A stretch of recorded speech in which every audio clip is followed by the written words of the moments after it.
ఈరోజు దీపారాధన సంతాన యోగాన్ని ప్రసాదిస్తుంది. ఈరోజు 4 ఒత్తులు ఒక ఒత్తిగా చేసి వెన్నెతో దీపాన్ని వెలిగించాలి.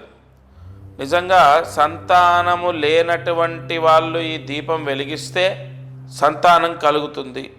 సకాలంలో భార్యాభర్తలు కలవటము, లేదా మంచి వైద్యం అందటము, లేదా ఏదో ఒక కారణం అంటే కాలము, దైవానుగ్రహము అటువంటి సిచ్యువేషన్స్ క్రియేట్ చేస్తుంది. ఇక్కడ పూజలు చేస్తే పిల్లలు పుడతారా అంటే ఎస్, అవును. అసలు ఇద్దరు వ్యక్తులు కలవాలన్నా మనసు బాగుండాలి, అన్నీ అనుకూలించాలి. ఆ ప్రశాంతతని, ఆ ఓపికని ఇచ్చేది కూడా భగవంతుడే. తర్వాత సంతాన సమస్య ఉందంటే సరైన వైద్యుడు, ఇవాళ సరైన గురువు, సరైన వైద్యుడు దొరకడం ఒక అదృష్టం. కాబట్టి ఆ సరైన వైద్యము అందడం కూడా భగవత్ కృప. 4 ఒత్తులు ఒక ఒత్తిగా చేసి వెన్నెతో దీపం వెలిగిస్తే సంతానం కలుగుతుంది.